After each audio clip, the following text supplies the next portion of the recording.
Pemirsa, apakah Anda pernah ditinggalkan oleh agen asuransi Anda? Pagi ini kita akan membahas apa saja langkah yang harus kita lakukan jika agen asuransi kita meninggalkan kita. Bersama saya Chandra Dewi, kita akan membahasnya tentunya dalam Cerdas 5 Menit. Dan bersama saya di studio Metro Manulife telah hadir Bapak Muhammad Irsan, Head of Training and Development dari PT Asuransi Jiwa Manulife Indonesia. Selamat pagi Pak Irsan. Pagi Chandra. Pak Irsan, jika agen asuransi kita meninggalkan kita, pindah ke perusahaan lain barangkali ini ya Pak ya. Nah, apa yang harus kita lakukan? Kalau seorang agen pindah dari satu perusahaan ke perusahaan lain, seharusnya perusahaan tersebut menyediakan yang disebut agen pengganti.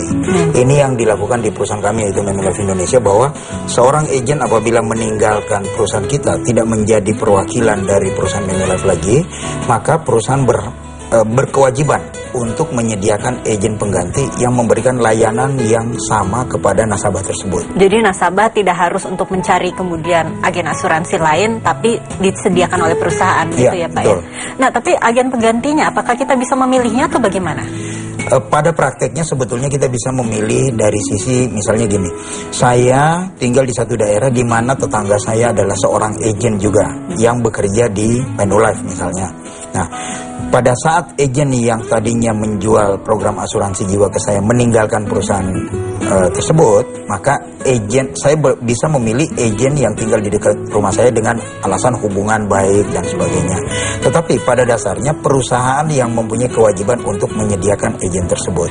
Artinya boleh aja milih, nanti perusahaan yang akan menentukan apakah agen tersebut juga performansnya bagus sehingga mampu memberikan pelayanan yang tetap sama terhadap nasabah tadi. Oke, tapi kalau berbicara mengenai penyebab, sebenarnya mengapa sih bisa terjadi seorang agen itu meninggalkan nasabahnya, Pak? Banyak hal yang menyebabkan agen asuransi meninggalkan perusahaan yang lama. Pada umumnya performance. Kita tahu sendiri bahwa seorang agen asuransi sebagai tenaga pemasaran pasti mempunyai yang namanya target penjualan dan sebagainya. Nah, pada saat pencapaian terhadap performance tersebut sangat rendah, semua perusahaan mempunyai kriteria-kriteria. Kapan seorang agen dianggap tidak perform dan tidak bisa lagi mewakili perusahaan tersebut. Maka pada saat itu biasanya perusahaan atau agen kedua belah pihak memutuskan hubungan kerjasamanya. Oh gitu, jadi pastinya ini setiap perusahaan asuransi memiliki standar kriteria sendiri harus dipenuhi untuk menjadi seorang agen asuransi. Betul. Ya. Seperti apa standarnya? Contoh kalau di Manulife, seorang agen yang mempunyai target setiap bulan, kemudian dia tidak menunjukkan performansnya dalam beberapa bulan, misalnya 4 bulan terakhir, maka perusahaan mempunyai hak untuk memutuskan hubungan tersebut. Kenapa? Karena nasabah juga pastinya akan melayani kekurangan di dalam pelayanan. Karena agen ini kan otomatis juga tidak bekerja dengan penuh, sehingga belum tentu dia menghubungi nasabah-nasabah yang sudah dimiliki. Itu salah satu contohnya. Jadi intinya kenapa itu dilakukan oleh perusahaan adalah untuk menjaga agar pelayanan ke nasabah tetap berjalan dengan baik.